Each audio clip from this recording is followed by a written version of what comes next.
Hello everyone. तो कैसे हैं आप लोग? आशा करते हैं कि सभी लोग मस्त होंगे। तो दोस्तों, आज के इस लेक्चर में हम डिस्कस करेंगे क्लास 11th का चैप्टर 4 लॉज ऑफ मोशन। ठीक है, ये लेक्चर इस चैप्टर का पहला लेक्चर है। इस लेक्चर में हम बड़े ही बेसिक से स्टार्ट करेंगे और स्टैंडर्ड लेवल तक डिस्कस करेंगे इस चैप्टर के बारे में। ठीक है, तो चलिए देर ना करते हुए स्टार्ट करते हैं आज के इस लेक्चर को। हमारा जो टॉपिक है वह है लॉज ऑफ मोशन। ठीक है, लॉज ऑफ मोशन में यहाँ पे आज के इस वीडियो में हम डिस्कस करेंगे फोर्स एंड इट्स इफेक्ट, दूसरा इनर्शिया, तीसरा टॉपिक है हमारा लीनियर मोमेंटम और चौथा है लॉज ऑफ मोशन। ठीक है, तो चलिए बताता हूँ आपको कि फोर्स क्या होता है, what do you mean by force.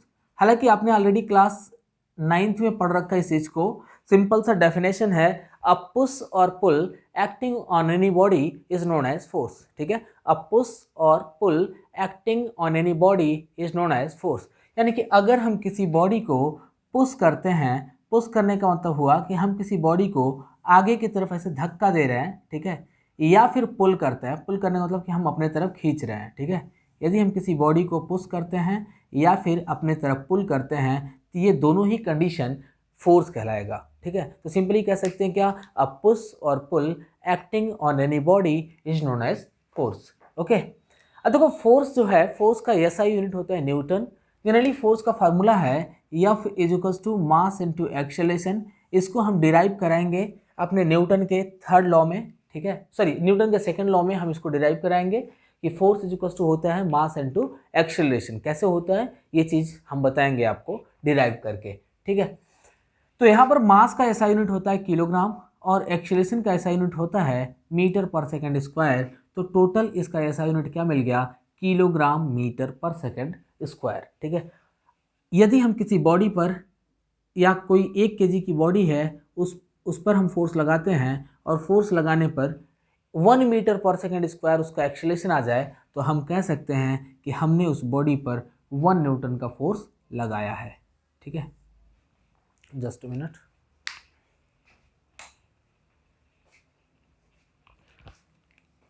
तो यहां पर आपने समझ लिया कि ऐसा यूनिट क्या होता है। इसका सीजीएस यूनिट जो होता है वो होगा डाइन। ठीक है, फोर्स का सीजीएस यूनिट होता है डाइन। जनरली 1 न्यूटन बराबर होता है 10⁵ डाइन। ठीक है, 1 न्यूटन में 1,00,000 डाइन होता है। देखो ऐसा कैसे पॉसिबल हुआ, ये चीज़ मैं यहाँ पे डिराइव करके बताता हूँ आपको। 1 न्यूटन बराबर हम जानते होता है 1 kilogram, 1 kilogram into 1 metre per second square. तो यहाँ पर देखोगे 1 kg का वैल्यू होता है 1000 ग्राम। सीजीएस यूनिट हम जानते हैं ग्राम होना चाहिए, इनटू, और यहाँ पे मीटर पर सेकंड स्क्वायर है तो ये हो जाएगा 1 मीटर में 100 सेंटीमीटर होता है, तो सेंटीमीटर पर सेकंड स्क्वायर हो गया। कुल मिला के हमें मिला 10⁵ ग्राम सेंटीमीटर पर सेकंड स्क्वायर। और ग्राम सेंटीमीटर पर सेकंड स्क्वायर को हम लोग डाइन कहते हैं। तो कह सकते हो कि 1 न्यूटन बराबर होता है 10⁵ डाइन। ओके, और इसका डायमेंशनल फार्मूला देखो क्या होता है। डायमेंशनल फार्मूला हम जानते हैं, मास का डायमेंशनल फार्मूला m हो गया और एक्सेलरेशन का L⁻⁻², और दोनों को जब कंबाइन करेंगे तो इसका डायमेंशनल फार्मूला मिल जाएगा mL⁻⁻²। ओके, अब देखो, अब हम बताते हैं फोर्स के टाइप के बारे में। जनरली आपने क्लास 9th में पढ़ा है कि फोर्स 2 तरह का होता है। 9th में क्या पढ़ा, फोर्स कितने तरह का होता है, 2 तरह का होता है। एक होगा बैलेंस्ड फोर्स, पहला होता है बैलेंस्ड फोर्स और दूसरा होता है अनबैलेंस्ड फोर्स। ठीक है, अनबैलेंस्ड फोर्स। देखो सबसे पहला हम देखते हैं बैलेंस्ड फोर्स क्या होता है। वह फोर्स जिसका रिजल्टेंट 0 हो। ठीक है, या सिंपली कह सकते हो कि यदि हम किसी बॉडी पर हर तरफ से एक समान फोर्स लगाएंगे तो रिजल्टेंट फोर्स 0 होगा। ठीक है, यदि कोई बॉडी है, इस बॉडी पर हर तरफ से यदि हम एक समान फोर्स लगाते हैं तो यहाँ पर रिजल्टेंट फोर्स 0 होगा। मीन्स जब रिजल्टेंट 0 हुआ तो कह सकते हैं कि यह फोर्स बैलेंस्ड फोर्स होगा। ठीक है, तो बैलेंस्ड फोर्स का कंडीशन है कि यहाँ पे एफ नेट 0 हो जाएगा। और अनबैलेंस्ड फोर्स आपने पढ़ा होगा कि जहाँ पर रिजल्टेंट फोर्स 0 ना हो, मतलब रिजल्टेंट फोर्स 0 के अलावा कुछ और हो सकता है, कोई भी टर्म हो सकता है, लेकिन 0 नहीं होगा, मीन्स वह फोर्स कहलाएगा अनबैलेंस्ड फोर्स। ठीक है, ऐसा तो आपने बच्चों वाला चीज़ पढ़ा था यहाँ पर कि फोर्स 2 प्रकार का, बैलेंस्ड एंड अनबैलेंस्ड। ठीक है, जनरली जो हमारा यूनिवर्स है, हमारी यूनिवर्स में 4 तरह के फंडामेंटल फोर्सेस पाए जाते हैं। ठीक है, यानी फोर्स का टोटल 4 टाइप होता है। देखो कौन कौन सा। सबसे पहला होता है gravitational force, okay, gravitational force. दूसरा होता है electromagnetic force, electromagnetic force, okay. तीसरा है weak nuclear force, weak nuclear force. और चौथा होता है स्ट्रॉन्ग न्यूक्लियर फोर्स, ओके। तो सबसे पहले देखते हैं हम लोग ग्रेविटेशनल फोर्स क्या होता है। हालांकि आपने इन चारों फोर्सेस के बारे में ऑलरेडी पढ़ रखा है, हमने इससे रिलेटेड ऑलरेडी एक वीडियो बना रखा है जिसका नाम है फंडामेंटल फोर्सेस, ठीक है। आप चाहें तो उस वीडियो को जा करके देख सकते हैं, हमारे वीडियो की लिस्ट में होगा जिसका नाम है फंडामेंटल फोर्सेस, ठीक है। उसमें हमने चारों फोर्सेस को बड़ा ही क्लियरली डिस्कस किया हुआ है। हालांकि यहाँ पर भी मैं बता दूंगा आपको कि ग्रेविटेशनल फोर्स क्या होता है, या फिर इलेक्ट्रोमैग्नेटिक फोर्स क्या होता है, वीक न्यूक्लियर फोर्स हो गया या फिर स्ट्रॉन्ग न्यूक्लियर फोर्स हो गया, ये फोर्सेस क्या होते हैं, इनके बारे में हम डिस्कस करते हैं, ठीक है। तो सबसे पहले देखो ग्रेविटेशनल फोर्स क्या है। It is a type of force which act between two masses. आपने ऑलरेडी पढ़ रखा है कि वह फोर्स जो दो मासेस के बीच में लगता है उस फोर्स को हम बोलते हैं ग्रेविटेशनल फोर्स, ठीक है। जैसे हमने देखा ग्रेविटेशनल फोर्स है, ये दो मासेस के बीच में लगेगा, यानी कि आपने एक फार्मूला डिराइव किया था क्लास 9th में, G m1m2/r², ठीक है। तो ग्रेविटेशनल फोर्स बराबर मिल गया हमें G m1m2/r²। जो ग्रेविटेशनल फोर्स होता है वो ऑलवेज अट्रैक्टिव होगा, ऑलवेज अट्रैक्टिव नेचर का होता है, मतलब कभी भी दो बॉडी एक दूसरे को रिपेल नहीं करते। अगर उनके पास कुछ मास है तो मासेस के कारण जो लगने वाला फोर्स होगा वो फोर्स ऑलवेज अट्रैक्टिव नेचर का होगा।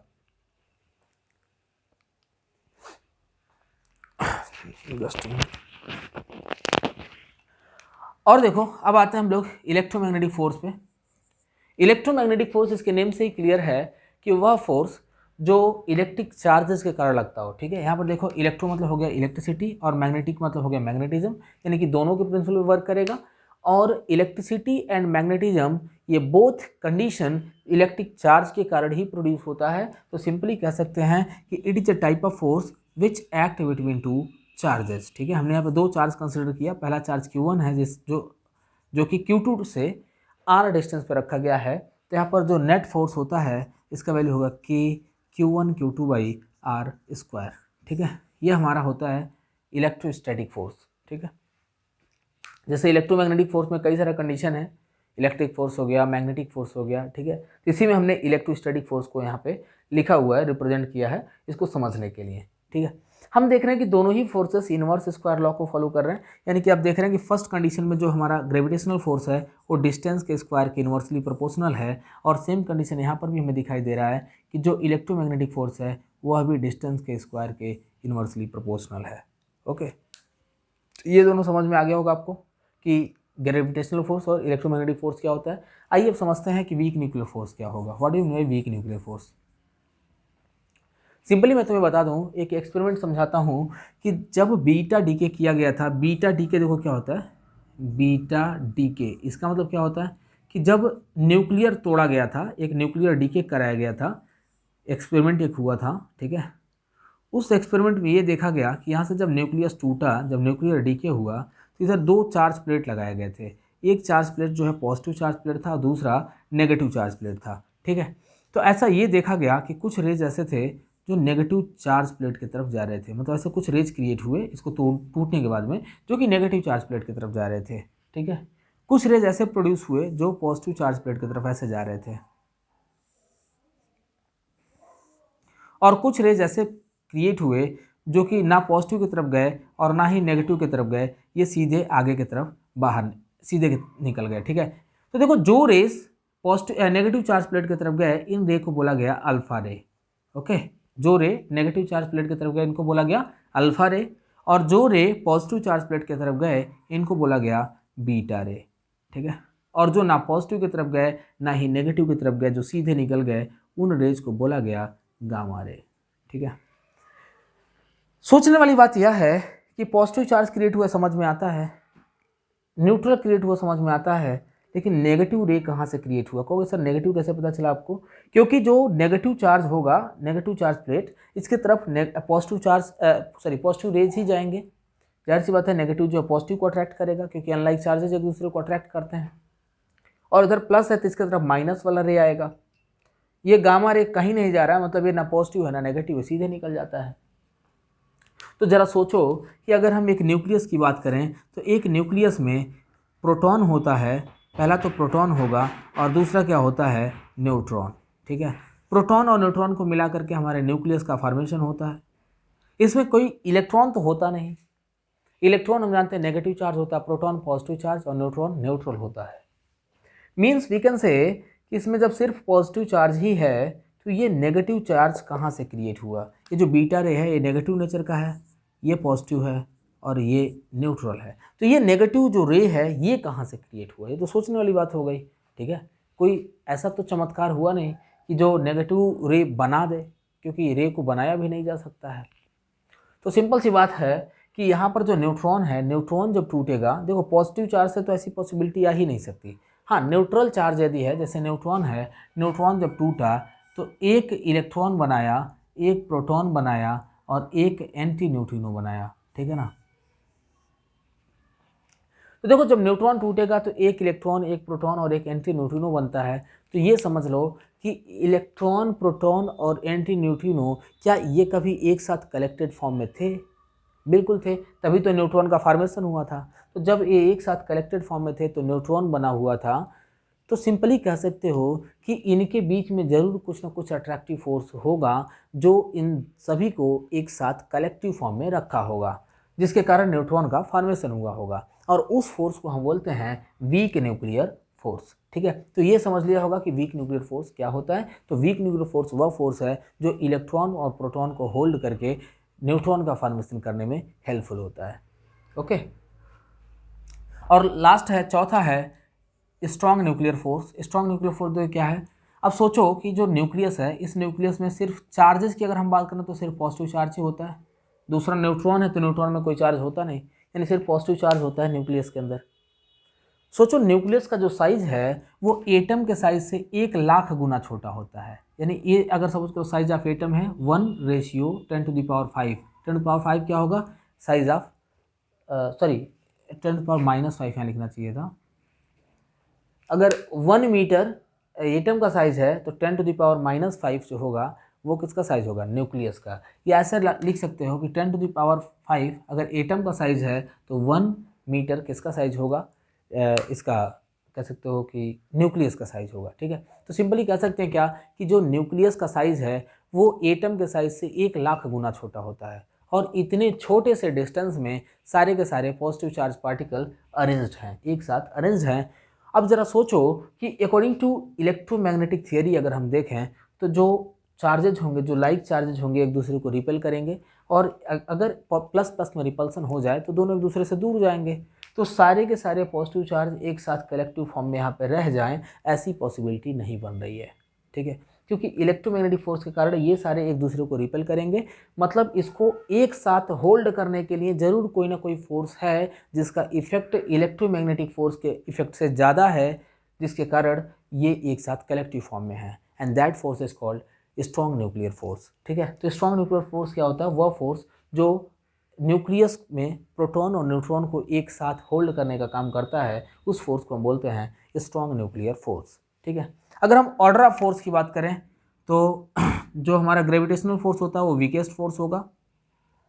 इससे ज़्यादा स्ट्रॉन्ग होता है वीक न्यूक्लियर फोर्स, इससे ज़्यादा होता है इलेक्ट्रोमैग्नेटिक फोर्स, और सबसे ज़्यादा स्ट्रॉन्ग होता है स्ट्रॉन्ग न्यूक्लियर फोर्स। ठीक है, और यदि स्ट्रेंथ की बात करो तो सबसे ज़्यादा अगर रेंज की बात करो तो सबसे ज़्यादा रेंज होगा ग्रेविटेशनल फोर्स का, उसके बाद रेंज होता है इलेक्ट्रोमैग्नेटिक फोर्स का, उसके बाद होता है स्ट्रॉन्ग न्यूक्लियर फोर्स का, और सबसे कम रेंज का जो फोर्स होता है वो होता है वीक न्यूक्लियर फोर्स होता है। ठीक है, तो लगभग आपको ये समझ में आ गया होगा कि फोर्सेस कितने टाइप के होते हैं। अब समझते हैं फोर्सेस के इफेक्ट के बारे में कि फोर्सेस के कौन कौन से इफेक्ट होते हैं।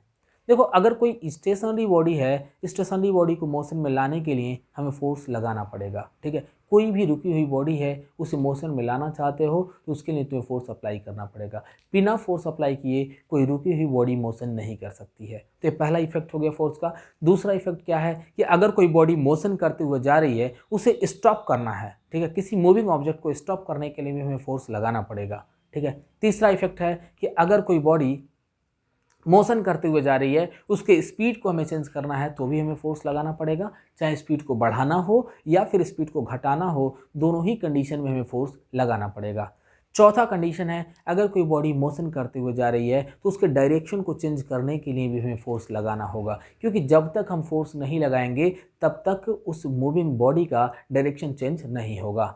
और लास्ट कंडीशन है कि अगर किसी बॉडी का शेप चेंज करना है तो शेप को चेंज करने के लिए भी हमें फोर्स अप्लाई करना होगा। जैसे मार्कर हमने लिया, इस मार्कर का शेप मैं चेंज करना चाहता हूँ, मैंने इस पर कुछ फोर्स लगाया और इसका शेप चेंज हो चुका है।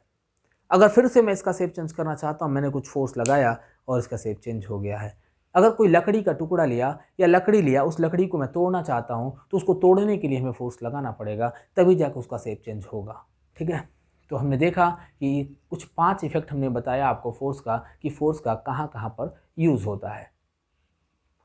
अब समझते हैं कि इनर्शिया क्या होती है। What do you mean by inertia? Inertia का मतलब देखो क्या होता है, सिंपल सा एक डेफिनेशन बताऊं आपको तो inertia is the property of the body which changes in the which opposes the change in the motion. ठीक है, या कह सकते हो which opposes the change in the velocity. ठीक है, इनर्शिया किसी भी बॉडी की वह प्रॉपर्टी होती है जो चेंज इन मोशन का अपोज करती है। ठीक है, कोई भी बॉडी मान लो मूव करती हुई जा रही है, मूव करती हुई जाएगी तो उसके स्पीड को बढ़ाने या घटाने में भी ये इनर्शिया अपोज करेगी, डायरेक्शन को चेंज करने में भी इनर्शिया अपोज करेगी। ठीक है, जैसे आपके बुक के लेवल से मैं बताता हूँ, आपके बुक में लिखा हुआ होगा कि ये बॉडी की वह टेंडेंसी होती है जो मोशन में चेंजिंग नहीं लाने देती। ठीक है, अब मोशन में चेंजिंग नहीं लाने देती इसका मतलब क्या है कि अगर कोई बॉडी रुकी हुई है तो रुकी ही रहेगी, मोशन कर रही है तो मोशन करती रहेगी जब तक कोई एक्सटर्नल अनबैलेंस्ड फोर्स उस पर अप्लाई न किया जाए। ठीक है, तो सिंपल सा मतलब आप समझ गए होंगे कि इनर्शिया का मतलब क्या होता है, कि ये बॉडी की वह प्रॉपर्टी होती है जो इसके स्पीड को ना बढ़ने देती है ना घटने देती है, मतलब दोनों ही कंडीशन का अपोज करती है। इनर्शिया डिपेंड करता है मास पर। अगर बॉडी का मास ज़्यादा होगा तो उसकी इनर्शिया भी ज़्यादा होगी, और यदि बॉडी का मास कम है तो इनर्शिया कम होगी। जैसे सपोज कर लो कि यदि कोई बॉल है, बॉल आपकी तरफ मूव करता हुआ आ रहा है, बॉल हल्का है तो हम उसको आसानी से कैच कर लेते हैं। लेकिन सपोज कर लो कि आपके तरफ 20 केजी का लोहे का बॉल फेंका जा रहा है, ओके, और उसका स्पीड खूब ज़्यादा तेज है और आपको उसे कैच करना है। उसको कैच करोगे तो पता चलेगा कि वो बॉल आपको ही लेके उड़ गया कुछ दूर तक। ठीक है, ऐसा कैसे हुआ? क्योंकि उस बॉल का मास ज़्यादा था तो उसकी इनर्शिया भी ज़्यादा थी, और उसकी इनर्शिया कैसे थी? मोशन में। तो इनर्शिया उसकी यही कहेगी कि ये बॉडी मोशन में ही रहेगी, इसलिए आपके फोर्स के कारण फोर्स का ज़्यादा इफेक्ट उस पर नहीं हुआ और वो आपको ही लेके आगे की तरफ चला गया। ठीक है, तो इनर्शिया डिपेंड करता है मास पर। जैसे एक और एग्जांपल बताता हूँ, सपोज कर लो कि एक ऑटो रिक्शा है, उसको अगर पुश करना हो तो आप इजीली पुश कर सकते हो, कह सकते हो 1 या 2 लोग मिलकर के ऑटो रिक्शा को आगे धक्का दे सकते हैं। लेकिन अगर रोड रोलर रखा हो और अगर आपको रोड रोलर को आगे की तरफ धक्का देना हो तो उसको धक्का देना बड़ा ही डिफ़िकल्ट हो जाएगा। वहाँ पर ज़्यादा नंबर ऑफ पर्सन की ज़रूरत पड़ेगी, क्योंकि उसकी इनर्शिया रेस्ट में है, उसका मास ज़्यादा है तो इनर्शिया ज़्यादा, इस वजह से उसे मोशन में लाने के लिए हमें ज़्यादा फोर्स लगाना पड़ेगा। एक और एग्जांपल बताता हूँ आपको इनर्शिया का। जैसे यदि आप बस में बैठे हैं, बस अचानक से स्टार्ट हुई और आपकी बॉडी ऐसे पीछे की तरफ जाती है। ऐसा क्यों होता? क्योंकि जब हम बैठे हैं तो हमारी इनर्शिया रेस्ट में है, बस स्टार्ट हुआ है, यानी जो ड्राइवर है, ड्राइवर ने जो फोर्स लगाया या ड्राइवर के बस स्टार्ट करने के कारण जो फोर्स लगा वो बस पर लगा है, वो हमारी बॉडी पर फोर्स नहीं लगा। इसलिए बस आगे की तरफ जा रही है, हमारी बॉडी अपने पहले के पोजीशन में रहना चाहती है, इसलिए हमारी बॉडी पीछे की तरफ जाती है। ठीक है, और यदि बस मूव करते हुए जा रही है और अचानक से कहीं स्टॉप कर गई तो हमारी जो बॉडी है वो आगे की तरफ आ जाती है। ऐसा क्यों? क्योंकि जब बस मूव कर रही है तो हमारी बॉडी भी मूव कर रही है और हमारे बॉडी का जो इनर्शिया है वो मोशन में है। ठीक है, अचानक से जो ब्रेक अप्लाई हुआ वो बस पर हुआ है, हमारे बॉडी पर कोई फोर्स नहीं लगा, इसलिए हमारी बॉडी अपने पहले वाले स्टेट को, यानी कि जो मोशन कर रही है, मोशन वाले स्टेट को अटेन करना चाहेगी और आगे की तरफ आती है। ठीक है, तो ये भी समझ गए होंगे। और तीसरा होता है एक डायरेक्शन को रिलेट करके बताते हैं, यानी इनर्शिया का मैं टाइप ही समझा रहा हूँ आपको बेटा। तो देखो, पहला आपने टाइप समझा inertia motion, inertia of rest समझा है पहला। दूसरा इनर्शिया ऑफ मोशन, और तीसरा इनर्शिया अभी समझा रहा हूँ आपको डायरेक्शन का। तो इनर्शिया का देखो डायरेक्शन पे क्या इफेक्ट होता है ये भी बताता हूँ आपको, कि अगर कोई बॉडी मूव करते हुए जा रही है, उसके डायरेक्शन को चेंज करना है तो डायरेक्शन को चेंज करने के लिए फोर्स लगाना पड़ेगा, ठीक है। लेकिन देखो हम एक एग्जांपल के तौर पे समझाते हैं आपको, जैसे बस है, बस अचानक से मूव करते जा रही है, अचानक से उसका जो है डायरेक्शन चेंज किया गया, तो अगर डायरेक्शन इधर चेंज हुआ तो हमारी बॉडी इधर जाएगी, और यदि डायरेक्शन इधर चेंज हुआ तो हमारी बॉडी इधर जाएगी। इसका मतलब क्या है कि जो हमारी इनर्शिया है वो सिर्फ और सिर्फ uniform motion in a straight line को ही सपोर्ट करती है। तो सिंपली कह सकते हैं कि जो इनर्शिया है वो डायरेक्शन के अलोंग भी होता है, मतलब वो किसी बॉडी को एक पार्टिकुलर डायरेक्शन में ही मूव कराता है, ठीक है। और कुछ एग्जांपल बताते हैं। आपने देखा होगा कि कपड़े ले लिया, भीगा कपड़ा है, अगर हम उससे ऐसे झाड़ते हैं तो उसके वाटर के ड्रॉपलेट्स बाहर निकल जाते हैं। ऐसा कैसे पॉसिबल होता है? क्योंकि जब हम कपड़े को झाड़ते हैं तो हमने मोशन में कपड़े को लाया है, उस ड्रॉप पर हमने कोई फोर्स नहीं लगाया, इस वजह से उसके अंदर के जो वाटर ड्रॉप्स होते हैं वो बाहर निकल जाते हैं, क्योंकि वो अपने पहले के पोजीशन को अटेन करना चाहते हैं, ठीक है। अच्छा और बताता हूँ, अगर सपोज कर लो पेड़ को अगर हम हिलाते हैं तो उसके पत्ते गिरने शुरू हो जाते हैं, या फिर उसका फ्रूट है, आम है, तो आम अगर पका आम है तो गिर जाता है। ऐसा क्यों होता? वो भी इनर्शिया के ही कारण होता है। तो ये सारी चीज़ें हमने एवरीडे लाइफ से रिलेटेड एग्जाम्पल को आपको समझा दिया, ठीक है। अभी हम बढ़ेंगे अपने अगले टॉपिक की ओर, लीनियर मोमेंटम। तब तक मैं वीडियो को पॉज करके इसे इरेज करता हूँ, आप भी चाहें तो इसे नोट कर लें, मैं हट गया हूँ, या स्क्रीनशॉट ले सकते हैं। फिर हम बढ़ते हैं अपने अगले टॉपिक की ओर। हमारा अगला टॉपिक है लीनियर मोमेंटम, ओके।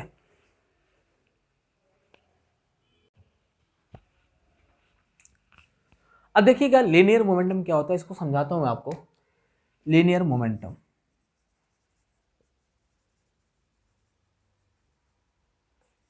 आज मैं बस यहीं तक डिस्कस करूंगा, इसके लिए सॉरी कि आज मैं लॉ ऑफ मोशन को डिस्कस नहीं कर पाऊंगा, ठीक है, क्योंकि टाइम काफ़ी ज़्यादा हो चुका है, और जहाँ तक मेरा अनुमान है मैं लीनियर मोमेंटम को ही पढ़ाऊंगा, तब तक 35 मिनट के आसपास में भी टाइम लग जाए, ठीक है। इस वजह से मैं यहीं तक आज के इस लेक्चर में कंप्लीट कर पाऊंगा।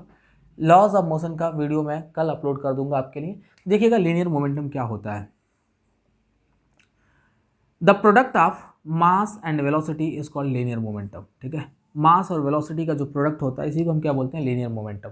या सिंपली कह सकते हो कि किसी यूनिट मास का जो वेलोसिटी होता है वो लीनियर मोमेंटम कहलाता है, ठीक है। किसी यूनिट मास मतलब क्या हो गया? किसी 1 kg मास का जो वेलोसिटी होगा वही क्या कहलाएगा? लीनियर मोमेंटम, ठीक है। लीनियर मोमेंटम का देखो एसआई यूनिट क्या होगा, तो लिखोगे यहाँ पे SI unit of linear momentum is kilogram metre per second, okay. Kilogram metre per second कैसे? क्योंकि मास का ऐसा यूनिट हो गया किलोग्राम और वेलोसिटी का हो गया मीटर पर सेकंड, तो कुल मिला के मिला हमें kilogram metre per second, okay. इसका देखो डायमेंशनल फार्मूला क्या बनेगा? डायमेंशनल फार्मूला बनेगा, डायमेंशनल फार्मूला इसका जो होगा वो होगा ml T⁻⁻1, ठीक है ना। ये इसका डायमेंशनल फार्मूला होगा। देखो इस फार्मूले से हमें ये एक चीज़ तो समझ में आ चुका है कि जो मोमेंटम है, मोमेंटम मास और वेलोसिटी दोनों पर डिपेंड कर रहा है। यानी कि अगर हम मास के वैल्यू को बढ़ाते हैं तो मोमेंटम बढ़ जाएगा, या फिर वेलोसिटी के वैल्यू को बढ़ाएंगे तो भी मोमेंटम बढ़ जाएगा, या फिर दोनों के वैल्यू को घटाएंगे तो मोमेंटम घट जाएगा, ठीक है। तो सिंपल सी बात है कि जो हमारा मोमेंटम है वो मास के भी डायरेक्टली प्रोपोर्शनल है और वेलोसिटी के भी डायरेक्टली प्रोपोर्शनल है, ठीक है। जैसे यदि हम मास को डबल कर दें तो मोमेंटम भी डबल हो जाएगा, वेलोसिटी को डबल कर दे तो भी मोमेंटम डबल हो जाएगा, मास को हाफ कर दोगे तो मोमेंटम हाफ हो जाएगा, अगर दोनों को हाफ कर दो, मास और वेलोसिटी दोनों को हाफ कर दो, तो जो मोमेंटम है वो 1/4 हो जाएगा, ठीक है। ऐसा कैसे होगा? देखो दो टॉपिक मैं इसका या दो केसेस को मैं यहाँ पर डिराइव करा देता हूँ, बाकी का केस आप खुद से सॉल्व करना सीख जाएंगे इन दो डेरिवेशन को देखने के बाद में। तो देखिएगा सपोज करते हैं कि कोई बॉडी है, इस बॉडी का मास यम था, इसको हम मानते हैं फर्स्ट कंडीशन, ठीक है ना। तो यहाँ पर मास यम है तो इसका लीनियर मोमेंटम यम भी हो गया। अगर हम क्या करते हैं, मास को डबल कर देते हैं या फिर वेलोसिटी को मान लो डबल कर दिया, ठीक है किसी भी एक कंडीशन को, चलो हमने मास को डबल कर दिया, if mass of the body becomes double, ठीक है। सोच कर लो कि कोई ट्रक है, ट्रक मूव करते हुए जा रहा है, हमने कुछ उसमें सामान लोड कर दिया है, उस ट्रक के मास के बराबर ही सामान का भी मास है, तो उस कंडीशन हम कहेंगे कि उस ट्रक का जो मास है वो डबल हो चुका है, ठीक है। तो इसका मास क्या हो गया, डबल हो गया है। तो उस कंडीशन में जो इसका लीनियर मोमेंटम होगा वो चेंज होगा, तो लीनियर मोमेंटम बराबर हो जाएगा 2m, क्योंकि मास डबल हो चुका है, इंटू v। ओके, ये हो गया हमारा सेकंड इक्वेशन। सिंपली हमें सेकंड इक्वेशन की हेल्प से हमें ये समझना है कि इसके मोमेंटम में कितनी चेंजिंग आई है। तो हम क्या करेंगे, सेकंड इक्वेशन को फर्स्ट इक्वेशन से डिवाइड कर देंगे। Now equation second divided by equation first, we get, जो क्या मिलेगा हमें मिल जाएगा p प्राइम, सॉरी इसको ऐसे डिवाइड करते हैं। देखो यहाँ पे हमें क्या मिल जाएगा, p प्राइम इजुकस to, sorry p prime upon p इजुकस टू 2mv अपॉन mv। यहाँ पे mv से mv हो गया कैंसिल, और p प्राइम इजुकस टू मिल जाएगा 2p। ओके, p प्राइम इजुकस टू क्या मिल गया, 2p। तो हमने देखा कि जो लीनियर मोमेंटम है वो डबल हो गया जब हमने मास को डबल किया, तो ठीक है। दूसरा कंडीशन मैं बताता हूँ, अगर सपोज कर लो कि हम मास और वेलोसिटी दोनों को हाफ कर दें तो वैल्यू में क्या चेंजिंग आएगी, या सपोज कर लो कि हम मास को डबल कर दें और वेलोसिटी को 2/3 कर दें तो वैल्यू में क्या चेंजिंग आएगी। अगर हम मास की वैल्यू को कितना कर दें, डबल कर दें, और वेलोसिटी को कितना कर दें, 2/3 कर दें, 2/3 v कर दें, तो देखो इसके मोमेंटम में क्या चेंजिंग आएगी, इसको भी समझ लेते हैं। यहाँ p इक्वल टू मिल जाएगा कह सकते हो 2m, मास की जगह पे 2m हो जाएगा, और वेलोसिटी की जगह पे हो जाएगा 2v/3। तो हमें मिल जाएगा p prime is equals to 2mv, 2 to 4 mv upon 3, ठीक है। ये हो गया हमारा थर्ड इक्वेशन। इस थर्ड इक्वेशन को फर्स्ट इक्वेशन से डिवाइड कर दो, तो देखो हमें क्या मिलता है, p prime upon p is equals to मिलेगा 4mv upon 3 whole divided by mv, mv से mv कैंसिल हो गया, और हमें मिल जाएगा p prime is equals to 4/3p, ठीक है। तो यहाँ पर हमने देखा कि मोमेंटम में इतनी चेंजिंग आई है। अब देखते हैं इससे रिलेटेड और भी कुछ हम केसेस को डिस्कस करते हैं। ये तो आपने समझ लिया, देखिएगा इफ़, यहाँ पे कुछ केसेस समझते हैं। इफ़ मास ऑफ बॉडी, मास, या तो ऐसे सपोज कर लेते हैं कि दो बॉडी है, एक बॉडी का मास m1 है, यहाँ पर हमने कंसिडर किया दो बॉडी, एक बॉडी का मास m1 है और दूसरे बॉडी का मास m2 है। ये v1 वेलोसिटी से मूव कर रहा है और ये बॉडी v2 वेलोसिटी से मूव कर रहा है, और हमने एक कंसिडरेशन लिया कि दोनों का मोमेंटम एक बराबर है, ठीक है ना, दोनों का मोमेंटम क्या है, एक बराबर है। तो हियर हम लिख सकते हैं क्या, p equals to m1 v1, पहला कंडीशन, और दूसरा कंडीशन में p equals to m2 v2, ठीक है। ये हो गया सेकंड कंडीशन। तो इक्वेशन फर्स्ट को इक्वेशन सेकंड से डिवाइड कर दो, वी गेट, देखो हमें क्या मिल जाएगा, ये तो पूरा टर्म 1 आ गया क्योंकि p अपॉन p वैल्यू 1 आ जाएगा। यहाँ पे m1 v1 upon m2 v2, v वाले टर्म को एक साइड में कर लो, m वाले को एक साइड में, तो देखो इधर मिल जाएगा, यहाँ पे मिलेगा आपको m2 अपॉन m1, इस पूरे टर्म को इधर भेज दिया, is equals to v1 upon v2, ठीक है। तो यहाँ पर हमें देखो क्या मिल चुका है, हमें मिल गया कि जो मास है, मास वेलोसिटी के इनवर्सली प्रोपोर्शनल होगा, ठीक है। या ऐसे सॉरी हम ऐसे कहेंगे कि वेलोसिटी जो होगा वो मास के इनवर्सली प्रोपोर्शनल होगा, ठीक है। तो यहाँ पर लगभग आपको क्लियरिटी आ चुकी होगी। दूसरा केस देखो एक और डिस्कस करते हैं हम। यहाँ पे कंसिडरेशन लेते हैं कि किसी बॉडी का मास m1 है और दूसरे बॉडी का मास m2 है, दोनों जो है सेम वेलोसिटी से मूव कर रहे हैं और दोनों का मोमेंटम डिफरेंट है, ठीक है। तो मोमेंटम और मास का देखो रिलेशनशिप यहाँ पे फाइंड करेंगे, तो P1 इज इक्वल टू हो जाएगा m1v, P2 is equal to मिलेगा m2v, ये पहला कंडीशन, ये दूसरा कंडीशन। तो हम क्या करेंगे, यहाँ पे equation first divided by equation second, देखो हमें क्या मिलेगा, वी गेट, हमें मिल जाएगा P1 upon P2 is equal to m1v upon m2v, v से v कैंसिल, और हमें मिल जाएगा P1 upon P2 is equal to m1 upon m2। यानी कि हमें यहाँ पे देखने को मिला कि जो मोमेंटम है वो मास के डायरेक्टली प्रोपोर्शनल है। ओके, केस थर्ड देखते हैं। केस थर्ड के लिए बस इतना सा जगह लूँगा, इसको मिटाते हैं बस थोड़ा सा। केस थर्ड, यही लास्ट कंडीशन है। यहाँ पे सपोज करते हैं बॉडी का मास m और ये v1 वेलोसिटी से मूव कर रहा है, दूसरे बॉडी का मास भी m है, दोनों बॉडी का मास सेम है और ये v2 वेलोसिटी से मूव कर रहा है, तो इसका मोमेंटम p1 और इसका मोमेंटम p2 हो गया। ठीक है, तो यहाँ पर देखो क्या मिलेगा, here p1 is equals to मिलेगा mv1 पहला equation and p2 is equals to mv2 ये दूसरा इक्वेशन। ठीक है, तो इक्वेशन फर्स्ट को इक्वेशन सेकंड से डिवाइड कर लो, देखो हमें क्या मिल जाएगा, वी गेट हमें मिलेगा p1 upon p2 is equals to mv1 upon mv2। यहाँ पे देखो m से m कैंसिल और आपको मिल जाएगा p1 upon p2 is equals to v1 upon v2।